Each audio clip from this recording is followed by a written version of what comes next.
Good morning, everybody. Welcome. We have a very special event today. So let me get started. My name is Mary Grillo. I am the chair of the San Diego Museum of Art's Docent Lecture Series. We operate out of the San Diego Museum of Art, located here in Balboa Park, which is unceded land of the Kumeyaay Nation. This lecture series is just one of the Docent Council programs in our work to foster a welcoming and inclusive museum experience through empathy-based learning, exploration, and conversation about the arts. I would like to recognize those who helped make this program possible. B. Barraza, who could not be with us today. Graciela Platero, where's Graciela? There she is, our docent manager. And of course, my partner in crime, David Miles. I'm going to remind you to please mute your phones in case you haven't already. And we will have a very brief question and answer period after the lecture because we're going to go a little long today. Now, before we move on, please let us welcome the San Diego Museum of Art trustees who are here with us today, sitting up front here. Hello. Thank you for your leadership and support of our museum. Thank you. So today is a special lecture. In June, our lecture is dedicated to the memory of San Diegan Larry Baza, who was a lifelong advocate for the arts, a social activist, a social activist, and a member of the California Arts Council. We are honored to have Tom Knoll, Larry's husband, here with us today.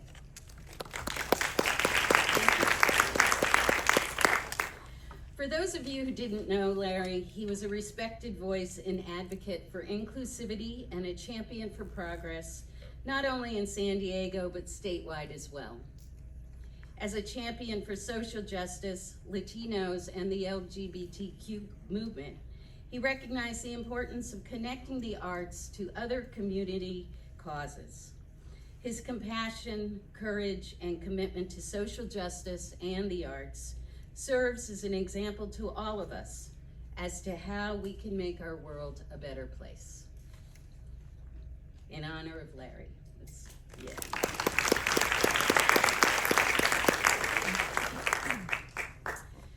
And now, it is my honor to introduce someone who not only understands the importance of connecting the arts to the community, but she is doing it just here in San Diego and internationally. Roxana Velásquez is the Maruja Baldwin Executive Director and CEO at the San Diego Museum of Art. As a passionate advocate for the arts, Ms. Velásquez has focused on fostering cross-cultural dialogues within the San Diego community, as well as nationally and internationally. Throughout her professional career, in her capacity as the Executive Director of the Museo Nacional de San Carlos, Museo Nacional de Arte, and the Museo del Palacio de Bellas Artes in Mexico City, and currently our own San Diego Museum of Art, she has elevated each respective institution to international recognition. As the Executive Director and CEO of SDMA, she has increased the institution's holdings with donations and acquisition of works of art by world-renowned artists. During her tenure, the museum has acquired more than 3,000 works of art through donations and gifts. High-level exhibitions and loans from the museum's collection travel continuously around the world, reinforcing cultural exchange while at the same time raising the global recognition of our institution. The museum has successfully collaborated with local peer institutions, including the San Diego Symphony, the San Diego Youth Symphony, and the University of California, San Diego. Ms. Velásquez has been distinguished by the King of Spain with the Cross of Isabel de Catolica for outstanding cultural projects of Spanish art organized in Mexico. The Belgian government awarded her with the prestigious decoration of the Knight of the Order of the Crown for cross-cultural relations between Belgium and Mexico. Ms. Velásquez served on the Paris Biennial Commission, responsible for selecting the international galleries and antique dealers to exhibit in the 2017 and 18 biennials. In 2020, she received the Charles Nathanson Memorial Award for Cross-Border Region Building at LEAD San Diego's 18th Annual Visionary Awards. This award recognizes visionary leadership by addressing and demonstrating joint solutions to cross-border issues and further uniting San Diego and Baja California for a common future. And most recently, in 2023, Ms. Velásquez led the historic merger of the Museum of Photographic Arts and the San Diego SDMA to be one unified institution. The strategic merger allows for the combination of collections, resources, and expertise for the benefit of the San Diego community and beyond. Today, Roxana will take us through a journey highlighting how thoughtful architectural design can create immersive environments, foster community engagement, and elevate the cultural significance of the museum. Let us welcome Roxana Velásquez.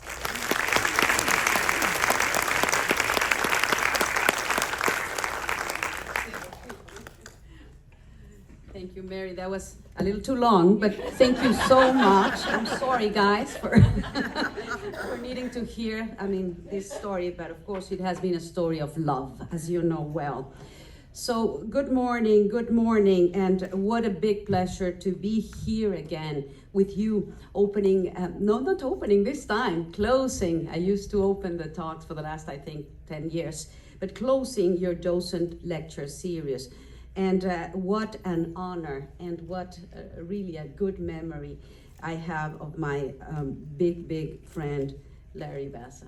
I'm so happy to see you here, and you must know that when I arrived to San Diego almost 14 years ago, he was my first connection. So thank you, and thank you, Larry.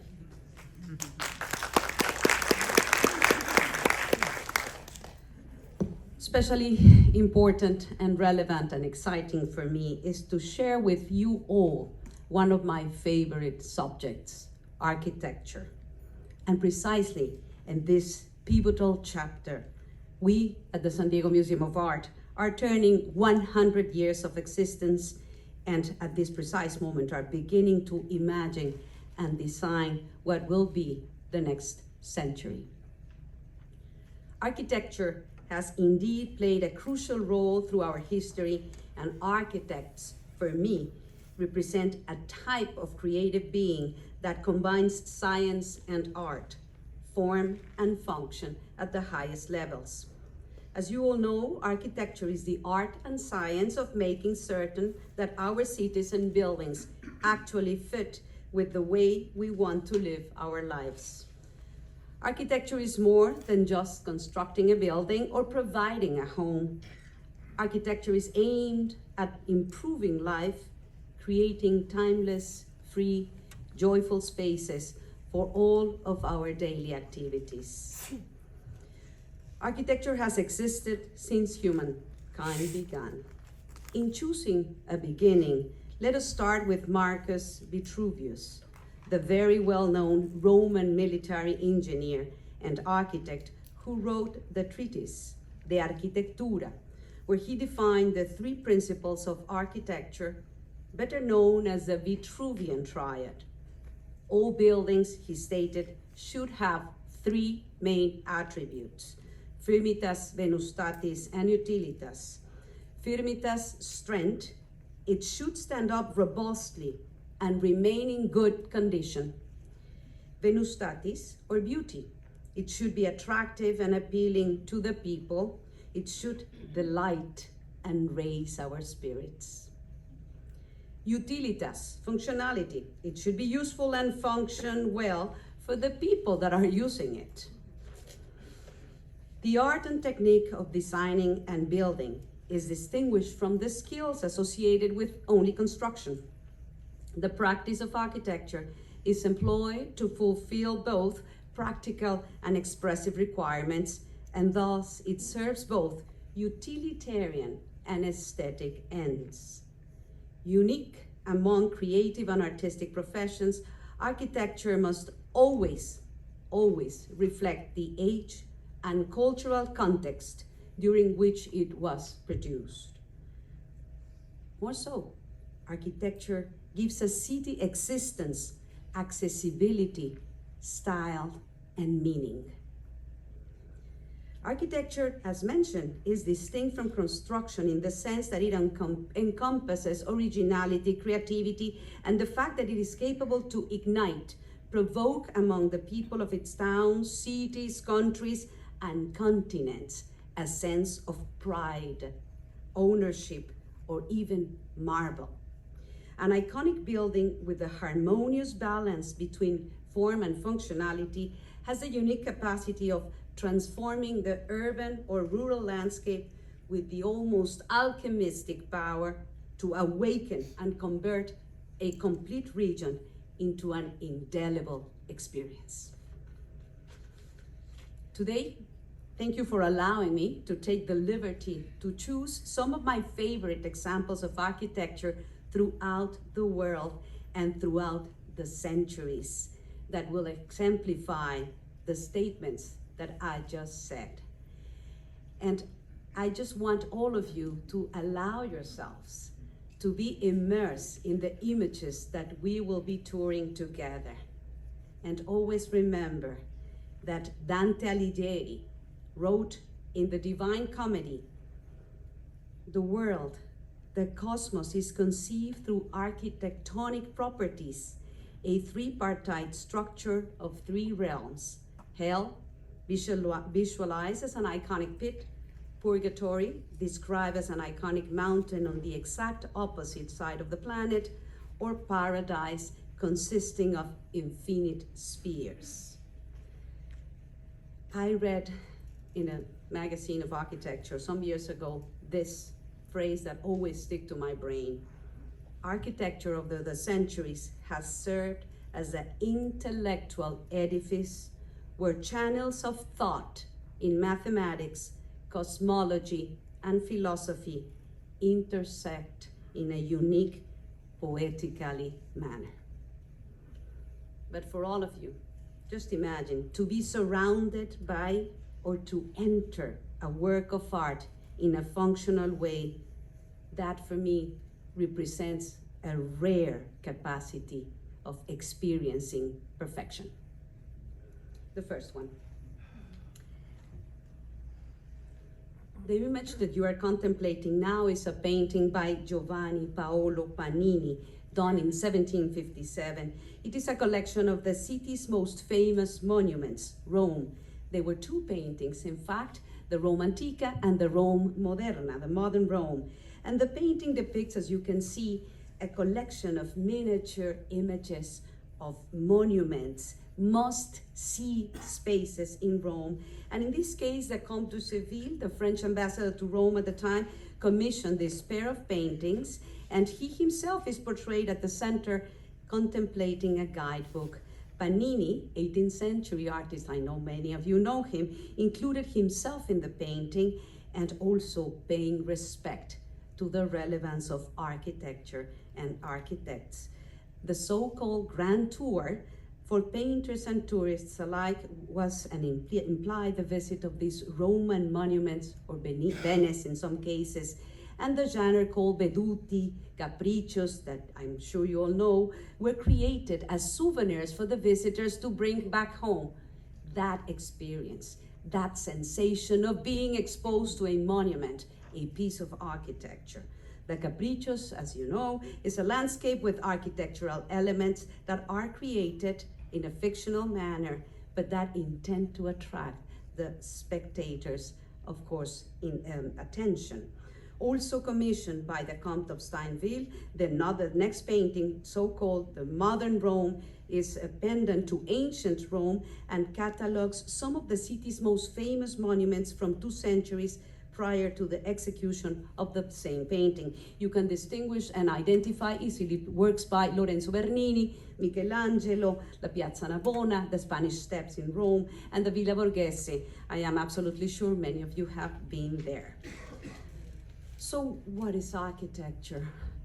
Architecture is art at the highest level. Therefore, architecture is a language. It's a powerful language that has a capacity to communicate so many different things. It speaks clear and loud, and it's evocative. So I have chosen some aspects that for me imply to be standing or inside these masterpieces. And as I said, this is a selection for 1 hour of a talk. And excuse me, we go to 1 hour and 15 minutes. That's my tradition here. But I'll try to be brief. That's what I write my talks, to be brief. That doesn't mean I will follow them. The Blue Mosque, for me, is the sense of awe. And again, just as an advertisement, as warning you, there's so many pieces of architecture, works that I am not including, and it's obvious. That's impossible. We need a series of 6 lectures so we can cover them all, at least. But let's start with the Blue Mosque and what is for me the sense of awe. The Blue Mosque, go to the previous one. Thank you. Is also known by its official name of the Sultan Ahmed Mosque. It is an Ottoman-era historical imperial mosque located in Istanbul, Turkey.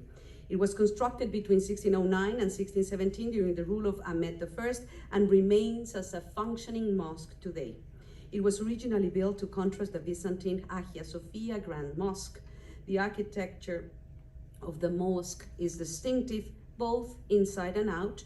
When you approach the Blue Mosque, the minarets are one of the most obvious features since you will see them towering above the ground. Most mosques have a single minaret from which the Muslim call to prayer is projected. However, it has been stated that the Ottoman sultans placed multiple at the mosques during their reigns to show their political power. The Blue Mosque is the first Ottoman imperial mosque with 6 minarets, 4 at the 4 corners and 2 more at the east and west corners of the courtyard. The only mosque with more than 6 is the famous Great Mosque at Mecca. Oral tradition tells us that Sultan Ahmed I added a 7th in the Mecca to preserve its grandeur and status as the most important mosque. Besides the minarets, the vibrant 12 domes, 77 feet in diameter and 141 feet high. 12 types of marble were used, the next one, Lavia, in the construction of the mosque and domes. But yet the most famous feature and the top thing to see and to be really seduced by is the blue interior, created by thousands of tiny, teeny blue tiles, also called Isnik tiles. Artists painted a distinct blue color with various geometric and floral motifs. There are approximately 23,000 tiles present in this building. In the lower levels tend to be geometric and traditionally styled, and in contrast, those at the higher level are painted with flowers and fruit. It contains 1,260 stunning stained glass windows that allow the natural light cascade in the interior. The second image I chose, and don't think I'm going to talk as long as these of every 120 images that we're going to see. I just wanted to focus in this element of Islamic architecture because we are in Balboa Park. The Alhambra. The Alhambra, for me, is, of course, one of my favorite places. Who cares for me, right? But this is my talk. But it has inspired gazillion writers, singers, poets, painters, engravers, and architects through the world. The Alhambra is a palace and fortress complex located in Granada, Andalusia, Spain, built chiefly between 1238 and 1358 in the reigns of Ibn al-Ahmar, founder of the Nasrid dynasty. The The decorations of the interior are ascribed to Yusuf I, who died in 1354. It is one of the next one. It is one of the most famous monuments of Islamic architecture, as you all know, and one of the best preserved palaces of the history of Islamic world. In addition of containing stellar examples of Renaissance Spanish architecture, when the Moors were expelled in 1492 from Spain, Charles V, or Charles I, commissioned Pedro Machuca, the architect, the Renaissance architect, to build what is called today the Palace of Charles V. There's a combination of styles, a telling of history in this enormous palace. But here just I want you to focus in that beautiful patio of the lions, the fountain of the lions, the use of filter screens, the mocaraves, the textures of those plasters, and the capacity that this Alhambra Palace has to create a sense of mystery in all of us. What was going there inside? The Generalife Gardens as well have inspired music, as you know well, concerts of Andalusia and multiple more. So you jump to the Taj Mahal to give me a break. Thank you. I don't think I need to speak. This is a moment for you only to allow yourselves to contemplate one of the biggest stars, of course, of architecture in the world. And it's, in a nutshell, a representation of love. We are seeing a tomb that entails love. And this is, again, the reflection of the water, an element that is so important in the Islamic architecture. And we are seeing nothing but a speechless moment of a beautifully pristine carved marble. And as I say, it is always an impressive experience to observe this type of image. The Taj Mahal, considered, of course, in Agra, India, and considered one of, I say, of the stars of the Islamic architecture in the world. Architecture also conveys a big sense, of course, a weight of history, civilization. Standing in front of an architectural presence, we understand everything without needing to hear nothing. The Giza Pyramid Complex, of course, also called the Giza Necropolis in Egypt, is home to the Great Pyramid, the Pyramid of Khafre, and the Pyramid of Menkaure, along with their associated pyramid complexes of the Great Sphinx. All were built during the 4th dynasty of the Old Kingdom of ancient Egypt between centuries. They were constructed to serve as a tomb and to make its essence remain forever as a demonstration of power. Architecture conveys, of course, power. And that is thanks to the fact that they believed in the permanence after death. Let's go to Mexico. Chichen Itza, the Pyramid of Kukulkan, El Castillo, the castle, also known as the Temple of Kukulkan, in a Mesoamerican step pyramid that dominates the center of Chichen Itza's archaeological site in the Mexican state of Yucatan. The temple building is more formally designated by archaeologists as the Chichen Itza structure. Constructed between the 8th and the 11th centuries, built by the pre-Columbian Mayan civilization, the building has served as a temple to the deity Kukulkan, the Yucatec Maya feathered serpent, deity known to the Aztecs as Quetzalcoatl, and in the central Mexican cultures of the post-classic period. The temple consists of a series of square terraces with stairways up each of the 4 sides of the temple on top. Sculptures of feathered serpents, Quetzalcoatl, run down, playing with the sun and the light and creating this magic sense of living and breathing serpents. It's all obviously an illusion created by the Kukulkan and Mayas. The Parthenon.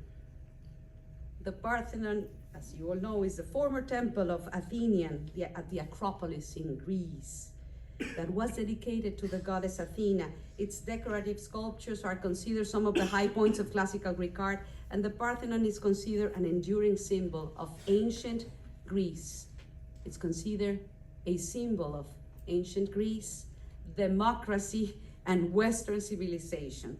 The construction started in 447, and it's in reality an ultimate symbol for the West civilization. It's a trademark, and it's one of the most significant monuments in the world. The Colosseum, also named as the Flavian Amphitheater, is a large amphitheater, as you all know. It was built during the reign of Flavian emperors as a gift to the Roman people. Construction of the Colosseum began between 70 and 72 AD under the emperor Tito Flavio Vespasiano, and of course created a typology. Petra. Petra is a symbol of Jordan, as well as Jordan's most visited tourist attraction. Famous for its rock-cut architecture and water conduit system, Petra is also called the Rose City because of the color of the sandstone from which it is carved. It was called a rose-red city half as old as time in a poem done in 1845 by John Bergen, built possibly as early as the 5th century BC. 5th century. The Great Temple occupied a prime spot in ancient Petra.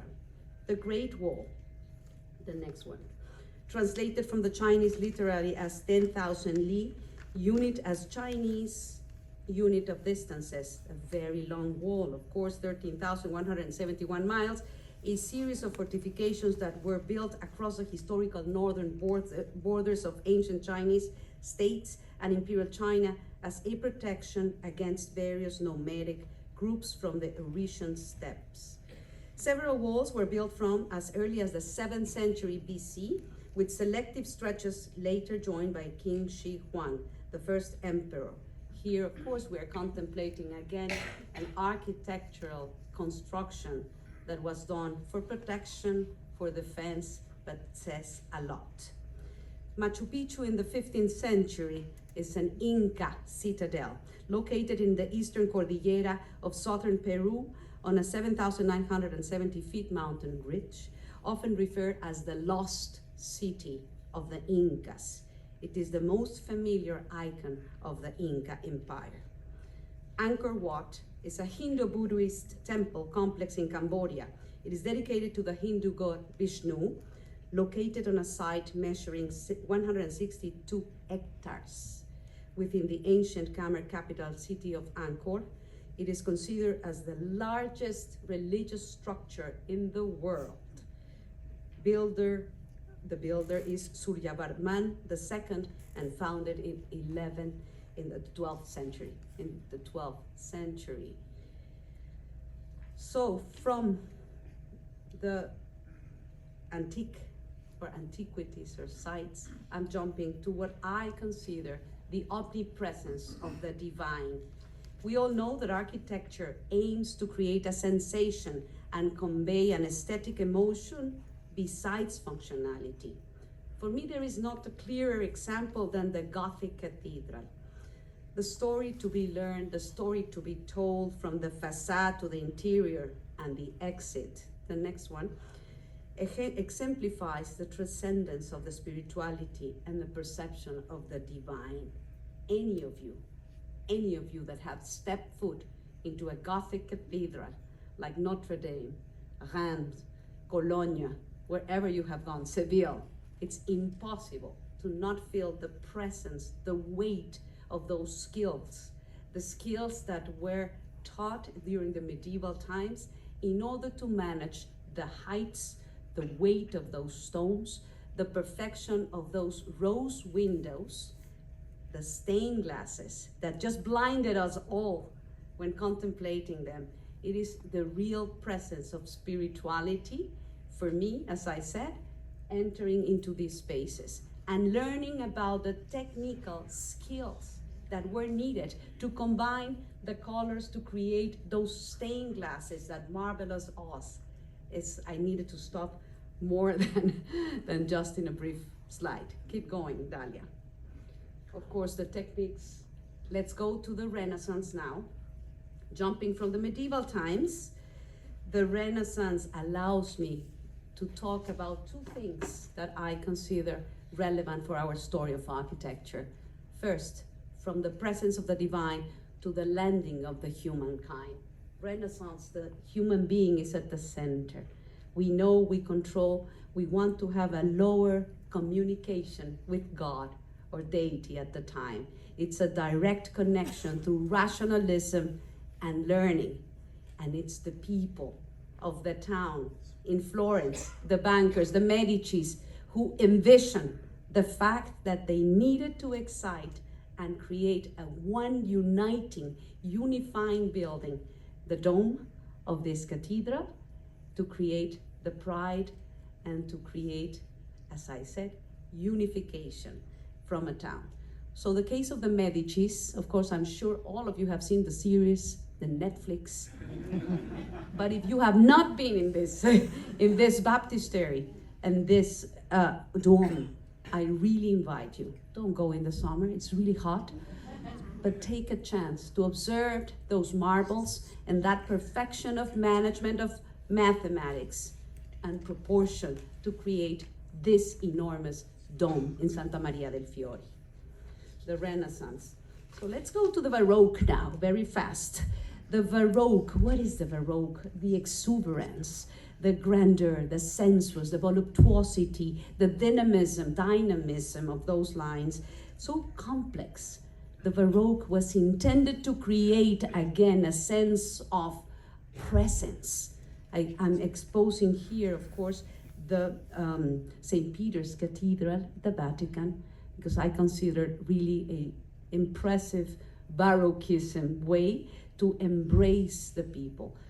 It is this colonnade of Bernini that has been, of course, part of so many architectural conversations still. Or jumping to the palaces, let's go to Versailles. Again, the 17th century, this palace is not just the palace of a king or the kings, Louis XIV, the king's son, or Louis XV or Louis XVI, who of course suddenly had to leave the place. It is really a model that marked the need to repeat at every single reign and aristocracy, royalty, their Versailles. Versailles includes artists, libraries, knowledge, proportion, light. It was an invitation to all of those to receive the power and the presence of the Age of Enlightenment. So this piece of architecture conveys all those abstract but very clear concepts that I just described. Everybody wanted to have a Versailles, every kingdom, and try to repeat. So moving to the, of course, the Versailles mirror, you have moved me here to the Louvre, because now we are arriving, of course, after all this preamble, a little long one, but a one that I hope prepare you to understand where are those elements arriving to the museums. Let's go to our world, the art museums, or the museums only, or the spaces for cultural activities that have absorbed and learned all this, very brief but element that different architectures have provided us with. So, the Louvre. This is a fabulous image. I hope you like it. Without the pyramid. What do you think? Are you awakened? It's not easy to find an image of the Louvre before the pyramid, and it's more difficult to imagine it in our brains. But I want you to remember that the Louvre that started and has a huge history of transformations, from being a palace to adorning in the Baroque style to presenting the power of France at the time, became a museum after the revolution. The place was exactly to share knowledge, to share culture, and it became, and as it is today, the most visited museum in the world. I have not known of a museum that had to cut attendance. And the current director had to put a limit. We can only take 7 million a year. We cannot go to 7,500,000. So it is impressive, of course, evidently, the story of the collection I don't need to mention, the stars of the world, but what I want to mention is the fact that they needed to solve a circulation problem, that those millions were needing to have a real facility that provided conditions, and there was impossible. There was no way to create that. And François Mitterrand, the president at the time, invited one of the giants of architecture, Ayampe, to design this pyramid that for all of you say, oh, Roxana, that's so obvious. I'm just bringing your memory back to remember when that pyramid appeared, the scandal that it provoked, the criticism. It was not really sexy. It was not an alluring conversation. It provoked ink in newspapers criticizing the intervention. But it was Paris. The same happened with the Eiffel Tower, you all know. But it's very interesting because for us that is almost a Parthenon. It's a classic image. But remember, not long time ago, it was a big scandal. And today is admired by architects and designers as one of the genius circulation solutions created for a space that needed 3 entrances. And again, just as with Versailles at the time, the Chateau de Versailles, everybody wanted to have a Louvre, their pyramid. So it is really, really curious. And I have to pay homage here to Ayampe. And how many architects do I have in the room? Do I have so many architects? Can you raise your hands? Okay. You know, architects are very happy people. Have you heard about it? And you know why? Because they adore what they do. They are passionate about art. And they tend to live long, right? Ayampe died at 102 years. I don't know if you remember that, but this is one of the greatest genius, and I had the pleasure of meeting him personally at the Qatar Islamic Art Museum. And to hear an architect and projecting that humbleness, he was 91 in 2008, when he opened the Doha Museum, which we're gonna see soon in some next slides. But here we are at the moment. I'm just mentioning to the architects that yes, you're happy people and you tend to live long. The Musée d'Orsay. The Musée d'Orsay, another example, 1993 says here in my slide, but I remember it was in the early 19th where another genius, Guy Aulenti, Italian architect, decides to transform the railroad station, the Gare d'Orsay, into the 19th century fabulous museum. For many of you, and for many years, people used to say, I love the Orsay, that's my favorite museum in the world. And I just want to bring out the attention, not to the Impressionists that we all love, that's an easy thing. I want to bring your attention into the genius of Guy Aulenti, transforming a railroad station that was built for 1900s, for that moment in Paris, into this gorgeous museum that we all know now. The next one, let me take you to Mexico again. Here's no bias, eh? The National Museum of Anthropology. Those of you that have not been there, you're missing something. This is, and I say it with objectivity, one of the best anthropology museums in the world, done in 1964 by Pedro Ramirez Vázquez, one of the best and foremost architects in Mexico. You know there's a big tradition of architecture in Mexico, but Pedro Ramirez Vázquez was able to convey in a gorgeous space the connection of the Mesoamerican cultures to provoke the sense of the diversity, geographically speaking, of jungles, deserts, you know, the coastlines. You see the Olmecs, the Aztecs, the Mayas, and they brought to this space not only the materials utilized in those pre-Columbian areas, but the ventilation, the capacity to go in and out the buildings, the galleries. It has received multiple awards in the world of architecture, and I'm just calling your attention that this was done in 1964, and it has not been changed at all, other than, of course, maybe some lights or ventilations. The principles of the architecture is really a must. Continuing with Mexico City, letting the 60s back and coming to the 2012. Jumex, Eugenio Lopez is the owner of a fruit juice company, very well known, that is exported around the world. He collected the most impressive international contemporary art collection, including from Damien Hirst to Jeff Koons, to you name it. He invited David Chipperfield, the British genius architect that also designed the Berlin Island and many more, to do this very clean, geometric building. And in the inside, I don't have a picture of the inside, but please go and see the cleanness of the lines and the scandalous contemporary art that is inside. Behind the Chipperfield building, you have a Fernando Romero building. Sumaya, this is the private collection of Carlos Slim, and the opposite, the building tends to be truly modern, but yet it exhibits old masters. So this is a game of architecture, one after the other. Toyo Ita, the Japanese architect, invited to Puebla.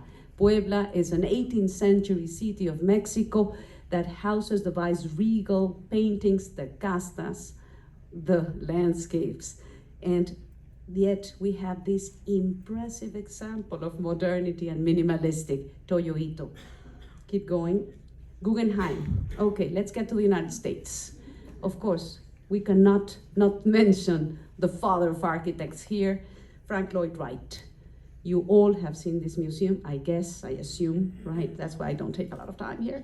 But of course, creating this circulation, this connection between the viewer and the paintings, the story of the 20th century, walking from top to bottom, was an absolute transformational moment. Guggenheim takes me now to Bilbao. I think this is the biggest story of a transformation by a piece of architecture. Everybody, like centuries ago, wanted to have a Versailles, want to have their Frank Gehry building. Bilbao, as you know, is the best place to have food. If you have not gone to a restaurant, I can recommend you. Wake up. Seriously, Bilbao was a place where the ETA, the terrorists, the dust, the dirtiness of the water was a tragedy for years. And here comes an architect. Here comes a building, and exactly that's where I was thinking in the word alchemist. It was almost a magic way to transform something that when you read about Bilbao before and after Frank Gehry, different story. Today, Bilbao is full of architects. It's like Berlin, but before, of course, a catalog where you could see IMB buildings by, you name it, Legorreta, on and on, Renzo Piano. I mean, it is a collection of, but the fact that the Guggenheim was inserted in a place transformed the way we see the power of architecture. That's at least obviously a personal comment. And keep going. And I won't talk about the structures and the movement and the seductive lines because you are always seeing it. Today in Bilbao, in the next year, 2025, May, moving on to 2025, the Museo de Bellas Artes de Bilbao, the Fine Arts Museum, which for years people did not visit because they were too busy seeing Frank Gehry and the Gehry collections. Bilbao is a traditional old masters European great collection, 19th century. Look at the building to your left. Is it your left? Yes, your left. Norman Foster is doing the expansion of that building without touching the original building of the 19th century, late 19th century. On top of that building, he's doing an impressive terrace, and it's, of course, all over the internet, you can check it. But we were there visiting this renovation and utilizing all his, of course, known and knowledge to respect history, but yet appear in this 21st century manner. The British Museum, another iconic architectural intervention by Norman Foster, as you know, is the largest court in Britain, and it has allowed 100+ million visitors. That's what they said, and increased the collections displays by 40%.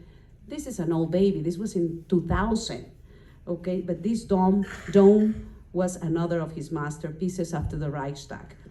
Continuing in London, the Tate Modern, Herzog and de Meuron, another impressive, of course, team of architects that redesigned the banks of the Thames, allowed the community to access to a building that became the hub of the city, providing a free entrance to contemplate masterpieces of contemporary art, like the Anish Kapoor that you are seeing there.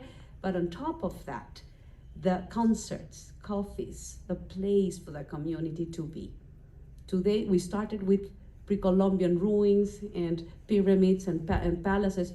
Today, we know that we need much more as a community. Kimball Art Museum, I didn't want not to mention Louis Kahn, another one of my big favorites. Louis Kahn created this Kimball Museum, one of the best collections of art in the United States, small but impressive of quality. And he created this gorgeous space in 1972. And then you remember the Renzo Piano, keep going, the Renzo Piano intervention, thank you. I'm just trying to see how these architects have in mind opening up spaces respectfully. I keep saying every architect respects his predecessor, and of course pays respect, but it's a learning, of course, lesson. So he tried to integrate the light and allow more pieces to play in a very respectful way. It brings me to think of Santander, north of Spain. Renzo Piano also has a new building there done 2 years ago. Let's go to Chicago. Chicago, keep going. Who doesn't know, of course, the Art Institute of Chicago? You know, it's the second largest museum, the biggest collection, one of the biggest prides in the United States, I would say. I mean, I just adore this collection and museum. So what could be done? Here comes Piano again. Renzo Piano inserting the light respectfully and opening up to the community to have multi-use spaces, from books to coffees and connecting the building to the Millennium Park. Remember that renovation? What can you do in Chicago? Chicago is the biggest catalog of architecture, right? Come on, it's one of the prides of the United States. How can you dare do something? So there goes Renzo Piano. Then we go to Boston, MFA Boston, which of course, for those of you that don't know, we are partnering with them and taking George O'Keeffe and Henry Moore. Just the 5 minutes of advertisement. Sorry, 5 seconds. MFA Boston, another one of the jewels of the United States, one of the most traditional museums, right? A real study place. We have this intervention. Put me the model, the big one. Yes, I want you to see that one. Many of you maybe know it. But if you are not excited by this image, then guys, something is wrong with you. Isn't it amazing? I mean, just contemplate the traditional space, the respect of the neoclassicism, the very, I won't say dull, but let's say a story of a time, and then this added backside. This is MFA Boston, and at least for me, it's an exciting moment to be standing there and to see it from this aerial perspective. La Bourse, let's go to Paris now. Tadao Ando, bringing to all of you. And as you see, I don't go little, I really love the genius architect. Tadao Ando, Japan, Naoshima Island. Connection between nature and form, respect to silence. Exactly when I projected the Taj Mahal, when I see a piece of Tadao Ando, I want to be quiet and let the piece talk. This renovation, for those of you that have not seen it, I had the privilege of visiting in 2022. Go back, please. It's a 19th century stock market house, a commerce house, with these typical mural fresco of the 19th century, allegorical chariots and very, shalala classic. He was able to add concrete, almost in a brutalist manner, minimalism, glass, and respectfully, a collection of Mr. Pinault, who is the most contemporary collection and who had it exhibited at the Palazzo Grassi in Venice. And he negotiated with the government of France. You know, it's an easy negotiation, right? There's no bureaucracy there. So Pinault was able to negotiate that they gave him this amazing space. because of the fact that Tadao Ando was elected an architect. He was the crucial piece to make this an absolute triumph and success. They didn't want architects saying, hey, I'm going to do this, I'm going to alter that. Who was the most respectful one? Tadao Ando. So this is the story, and now you can go see the collection there. So this is now Shima. Of course, you all have seen this exercise, but it's just the beauty of nature, as I said. And that was of 1992. Keep going, Dalia, please, because I'm running out of time. The Islamic Art Museum I mentioned to you, 2008, maybe the first large museum done in the Arab world, of course, from the recent times. 2008, IMP was commissioned by the Sheikh of Qatar to create a space that would remind all of the Islamic learnings, the sound of the water, the geometric, the Sufi architecture, the symmetry, the perfection of materials, the quiet spaces that would allow us to reflect. All of this was asked to IMP, and IMP was sent to the world at the age of 89, 90 years old to absorb, as I said, these principles. And look at that staircase. If you have not visited, I have to share with you that I was invited to the opening of this space, and it's one of my best moments in time. I'm like an architect. I'm not an architect, but I'm an architect of sensations, and I was able to witness this opening. And let me tell you that I will never forget that night. It started the story of what you today see as the Louvre in Abu Dhabi, or the next additions. Islamic collections were brought from the Louvre and exhibited back in that, it's not an emirate, but it's that region. The Abu Dhabi, Jean Nouvel, who doesn't know the Quai Branly in Paris, who has not seen the Institute of Monde Arabe, one of the most iconic buildings in Paris.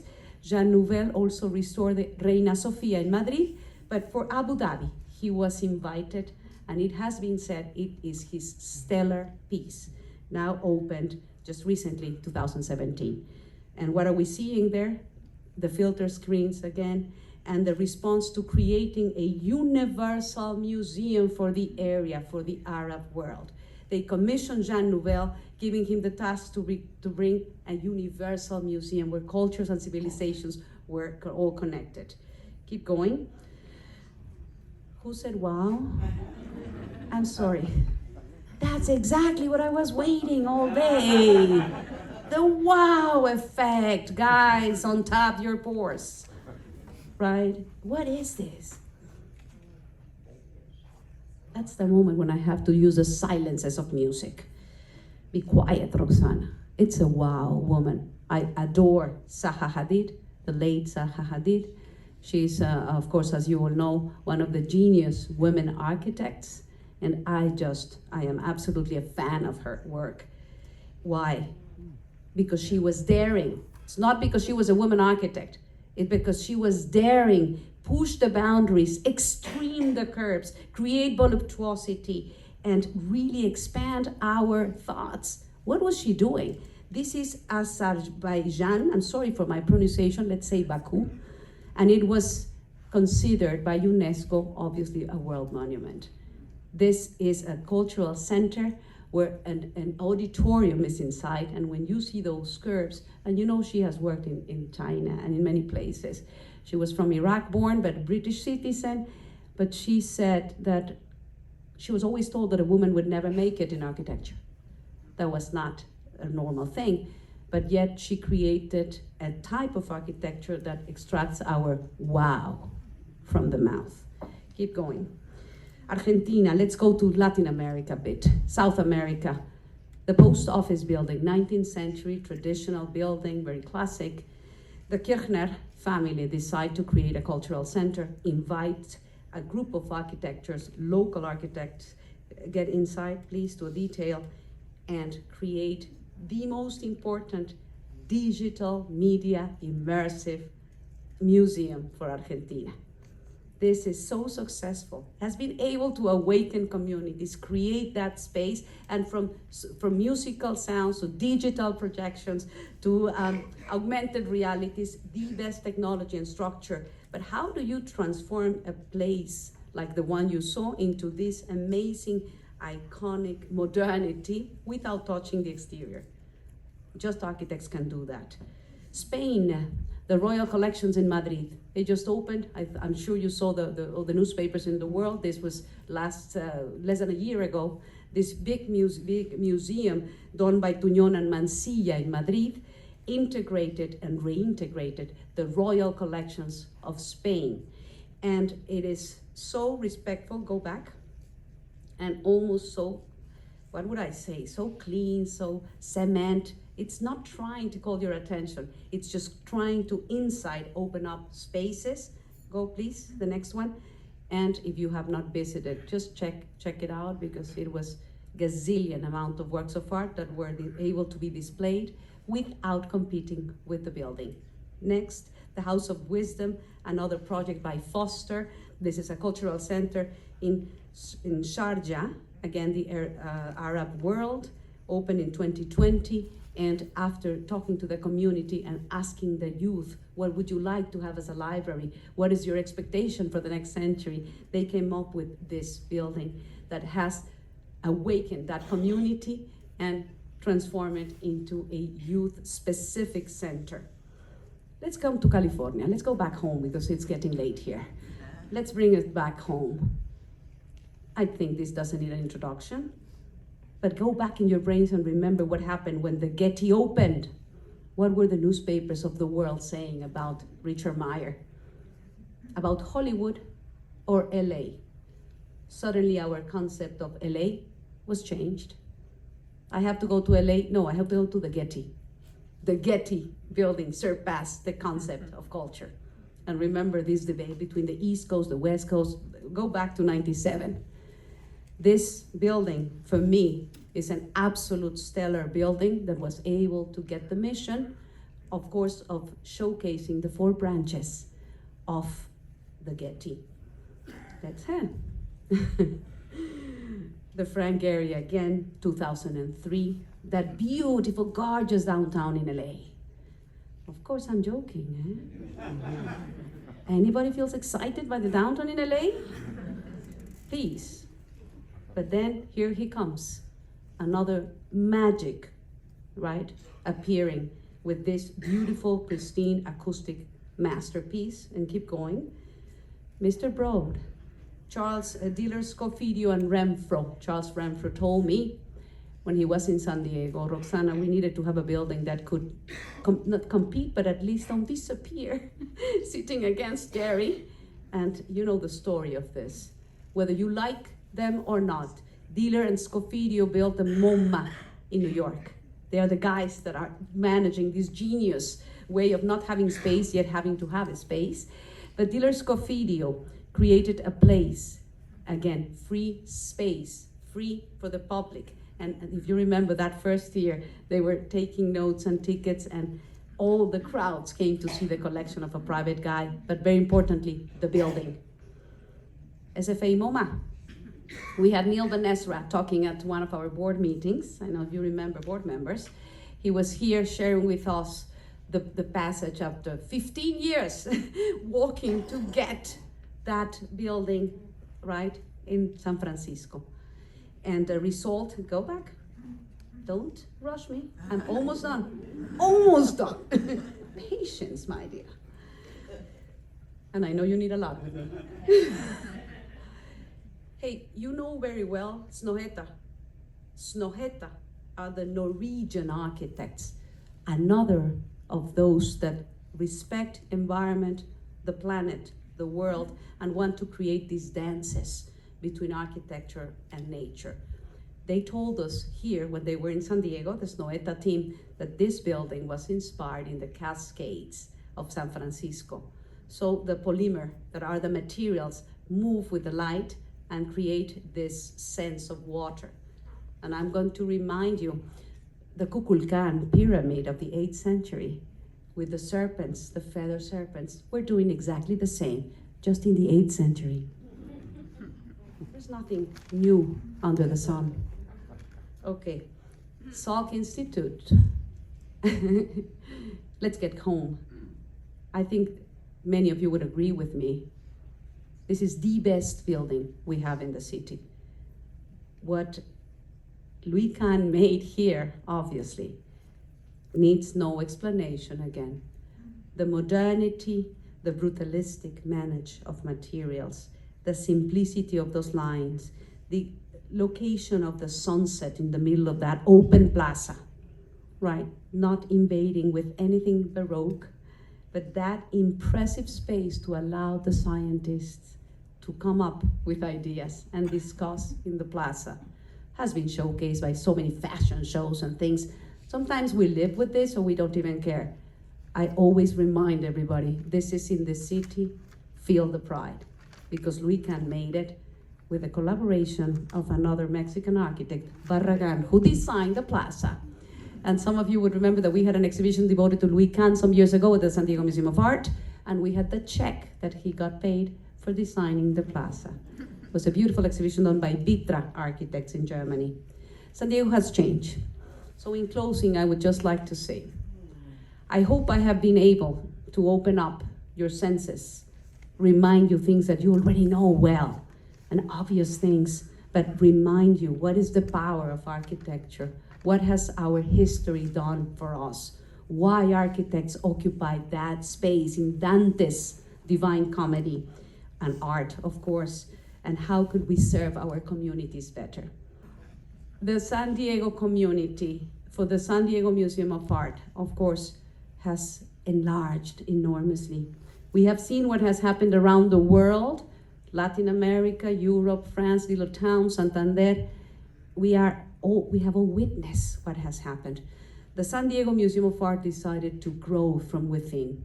During my tenure, 14 years already, almost, in August, 14 years. That's a lot, guys. That's a lot. But we have been able to grow. Thank you, Mary, for saying 3,000 works of art. In reality, there are more than 20,000 works of art that we have added. Now, just adding MOPA, 11,000 overnight, right? That we didn't put there. That's not the story. The story is how people have gravitated towards the museum. My excitement is not about the numbers. It's about the quality of experience that we provoke in each one of our individuals, wherever the community they are, whatever language they talk. I don't care. We all talk the language of art. We all can be seduced, attracted, educated through wonderful manners like architecture.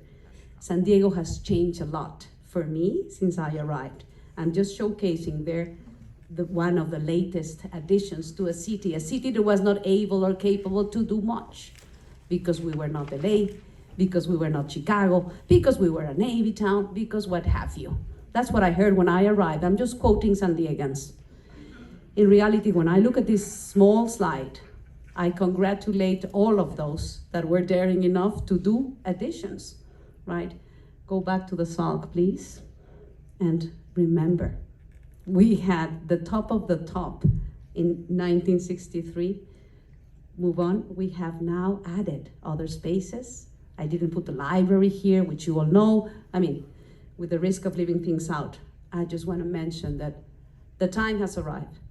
The San Diego Museum of Art has gotten to a place where we need to serve better our communities. We are in that process, as you know.